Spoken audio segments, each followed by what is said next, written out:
हमारे देश में होने वाली कोई भी महत्वपूर्ण घटना कहीं ना कहीं उसके तार दुनिया भर से होती है। जिस तरह की विचारधारा के उद्भव और विकास बल्कि उसके विस्तार से हम लोग चिंतित हैं, वो केवल भारत तक सीमित नहीं। आप अगर सारी दुनिया को देखें, ट्रंप का मामला हम सबके सामने है, मेक अमेरिका ग्रेट अगेन, लेकिन ये बात केवल अमेरिका तक और केवल भारत तक सीमित नहीं। आप तुर्की को देख लीजिए, आप ईरान को देख लीजिए, आप रूस को देख लीजिए।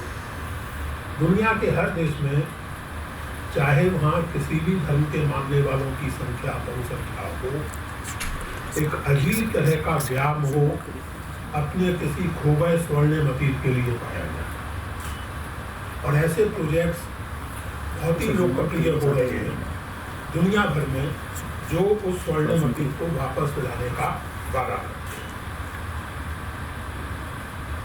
मार्क मिला नाम के विद्वान हैं, हिस्टोरियन ऑफ आइडियाज हैं कोलंबिया यूनिवर्सिटी में। उनकी एक किताब है 2001 में प्रकाशित हुई थी, वो द शिपरेक्ड माइंड, स्वस्थ दिमाग।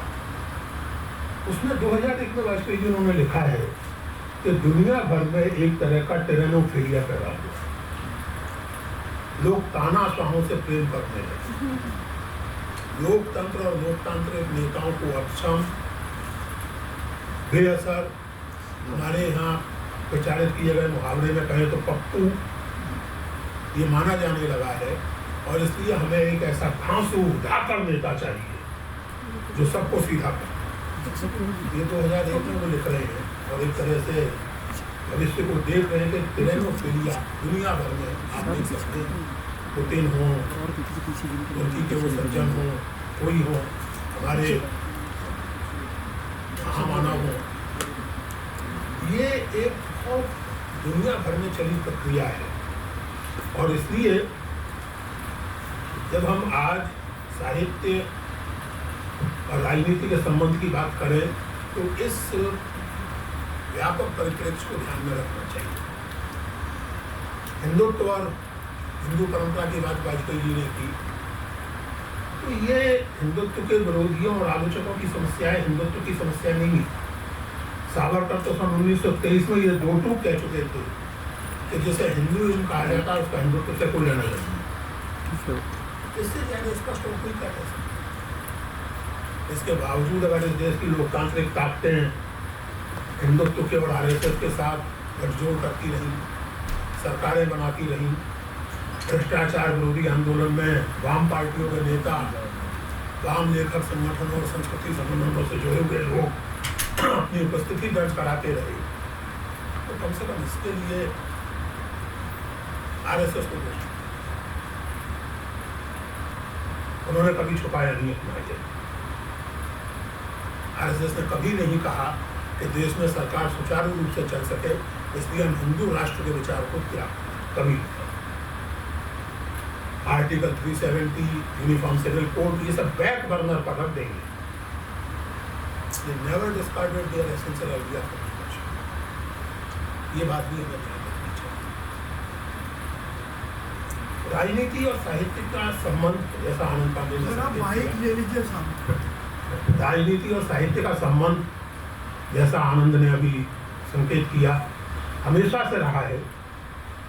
लेकिन राजनीति और साहित्य का संबंध एक विमर्श का विषय लोकतांत्रिक राजनीति के उदय के बाद बना। वो एक सहज स्वीकार्य संबंध है जिस पर अलग से बातचीत की कोई जरूरत नहीं महसूस की गई।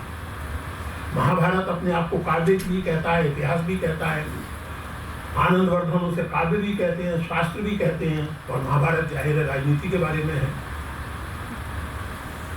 लेकिन राजनीति और साहित्य का संबंध, उसका थ्योराइजेशन, ये ठेठ लोकतांत्रिक व्यवस्था की स्थिति है। लोकतांत्रिक व्यवस्था में ये एक समस्या के रूप में होता है। इसके पहले इसकी पृष्ठभूमि में अगर हम देखें यूरोपीय चिंतन में, तो हम सब जानते हैं कि प्लेटो के आदर्श राज्य में और उनके द्वारा परिकल्पित फिलोसोफर किंग की जीवन दृष्टि में काव्य का महत्व उतना नहीं था। लेकिन ऐसा नहीं है कि प्लेटो हर तरह के काव्य को खारिज करती है, इस बात पर ध्यान देने की जरूरत है। प्लेटो कहते हैं कि वो काव्य स्वीकार्य है जो देवताओं को और नगर की मान्यताओं को उचित रूप में प्रस्तुत करे। होमर जैसे कवि इसलिए स्वीकार्य हैं कि वो देव मंडल और नगर की व्यवस्था मर्यादा के प्रति संदेह पैदा करते। प्लाटोन को संबोधित करते हुए प्लेटो कहते हैं कि ऐसी कविता नगर में चल सकती है, लेकिन जैसे हम कहें कि जो प्रश्नांकित करने वाला साहित्य है उसको लेकर के, अब इसमें हम कुछ नहीं कर सकते। प्लेटो का प्रसिद्ध वाक्य है कि दर्शन और कविता का झगड़ा बहुत बड़ा,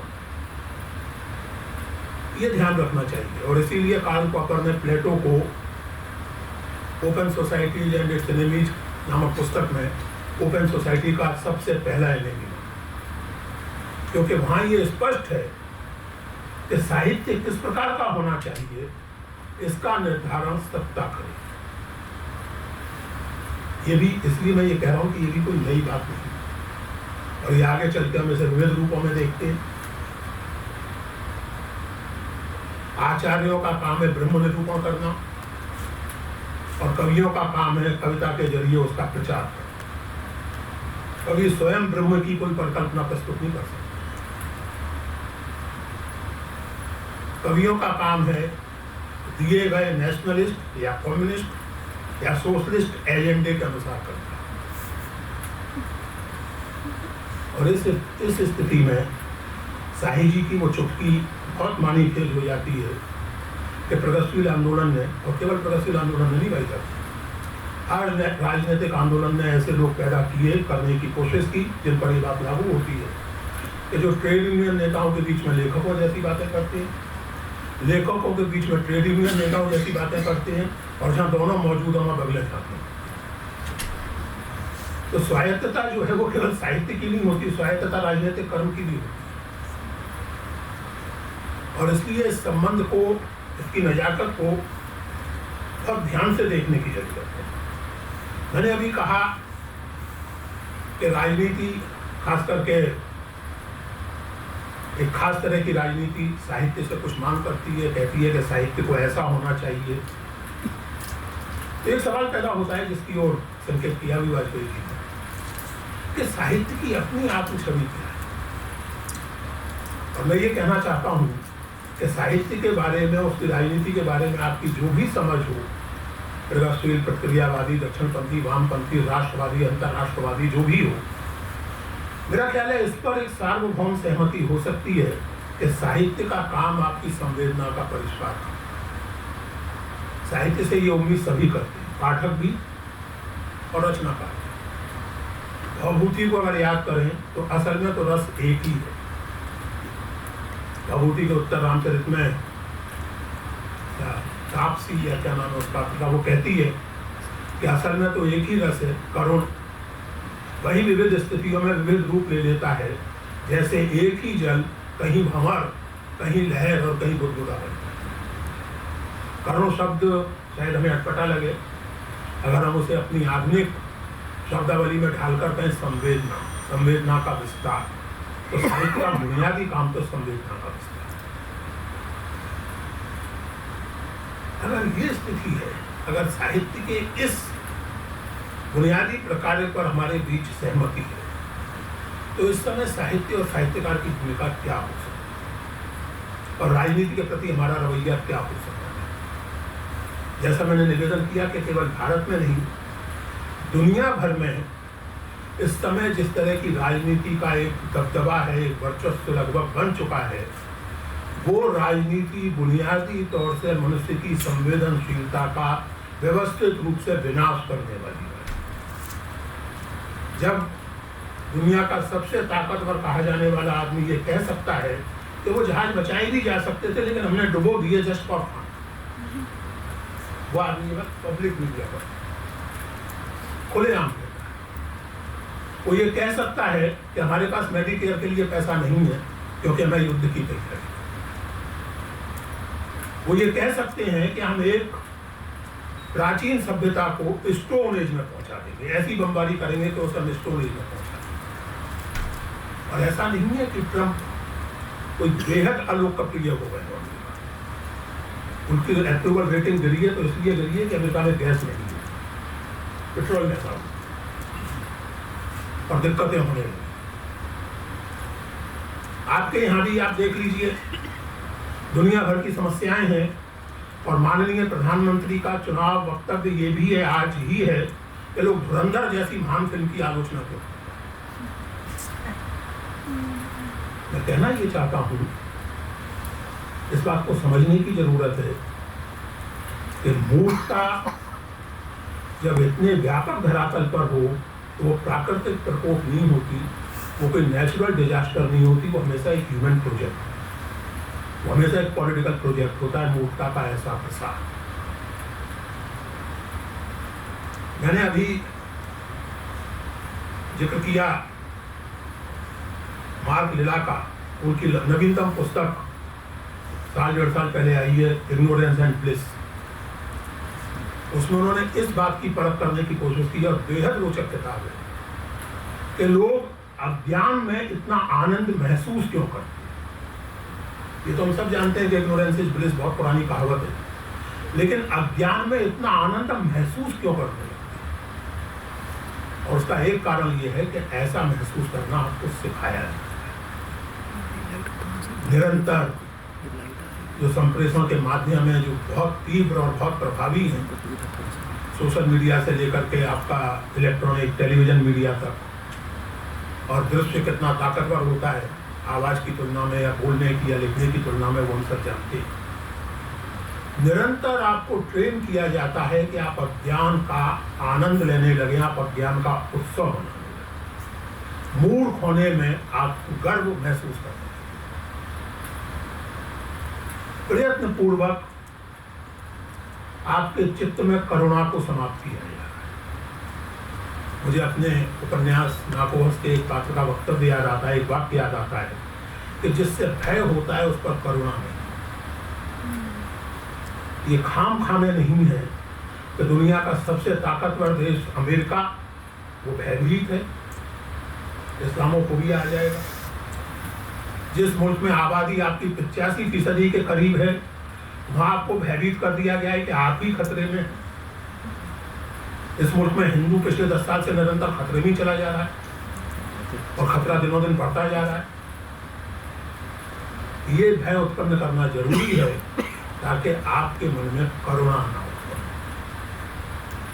जब कोई हत्या हो, जब कोई लिंचिंग हो, तो आपके मन से खुद से ये आवाज निकले कि हुआ तो बुरा, लेकिन कई बार धर्म के काम में अधर्म भी हो ही जाता है। जब कोई रेप हो, जब किसी दलित को, आदिवासी को अमानुष बनाया जाए यातना के जरिए, हत्या के जरिए, तो आपको बुरा लगे थोड़ी देर के लिए, लेकिन फिर लगे कि भैया क्या करें, बड़ा भारी राष्ट्रीय अभियान चल रहा है, तो उसमें ये सब छोटी मोटी चीजें तो होती ही रहती हैं, इसमें क्या कर सकते। प्रयत्न पूर्वक भय का निर्माण, वहां भय अपने आप में लक्ष्य नहीं है, वहां लक्ष्य एक ऐसे समाज का निर्माण करना है जिसमें संवेदना की, करुणा की, दूसरे के दुख को समझने की गुंजाइश कम से कम होती चाहिए। और ऐसी स्थिति में साहित्य का विचारधारा से क्या संबंध है, क्या नहीं है, इस पर बहस हिंदी में भी और दूसरे संदर्भों में भी दशकों से चलती रही है। लेकिन मुझे लगता है कि कम से कम इस पर कोई बहस नहीं हो सकती है कि साहित्य का संवेदना से अनिवार्य संबंध है, साहित्य संवेदना से ही करता है। और कम से कम ऐसी राजनीति का मुखर प्रतिरोध रचना के जरिए भी और खुद एक व्यक्ति के तौर पर भी, बतौर एक नागरिक के भी, ऐसी राजनीति का प्रतिरोध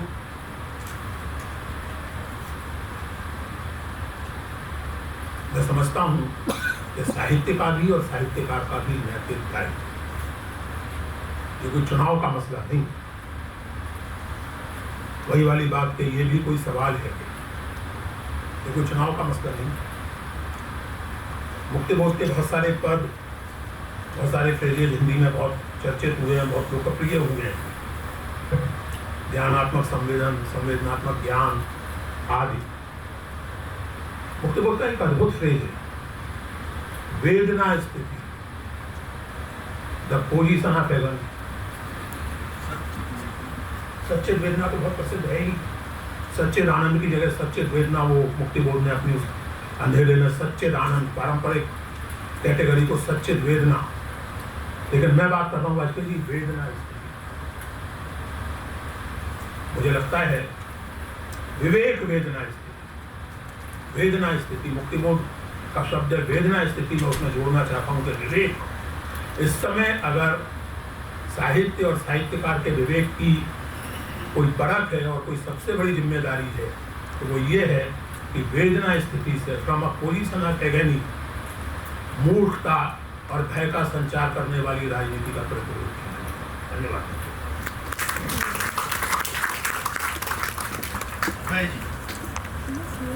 वेदना स्थिति